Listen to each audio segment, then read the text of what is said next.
Tapping పై కిషన్ రెడ్డి సంచలన వ్యాఖ్యలు చేశారు. కేసీఆర్ హయాంలోనే ఫోన్ ట్యాపింగ్ వ్యవహారం జరిగిందన్నారు. ఫోన్ ట్యాపింగ్ పై ఉన్నత స్థాయి దర్యాప్తు జరపాలని డిమాండ్ చేశారు. కేసీఆర్ పర్యవేక్షణలోనే ఫోన్ ట్యాపింగ్ చేశారన్న కిషన్ రెడ్డి బాధితుల్లో రాజకీయ నాయకులే కాదు సినీ నటులు, వ్యాపారులు కూడా ఉన్నారన్నారు. బ్లాక్మెయిల్ చేసి డబ్బులు వసూలు చేయడానికే ఫోన్ ట్యాపింగ్ కు దిగారని మండిపడ్డారు. దుబ్బాక, హుజురాబాద్, మునుగోడు ఎన్నికల్లో బీజేపీ నేతలను దెబ్బతీయటానికి ఫోన్ ట్యాపింగ్ చేశారని ఆరోపించారు. పోలీస్ వాహనాల్లోనే డబ్బులు పంపిణీ చేసినట్టు అధికారులు ఒప్పుకున్నారంటే ఎంతటి దురాగతానికి ఒడిగట్టారో తెలుసుకోవాలన్నారు.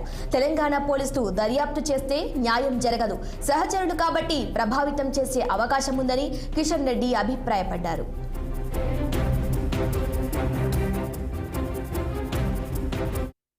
చట్టబద్ధం చేస్తారు.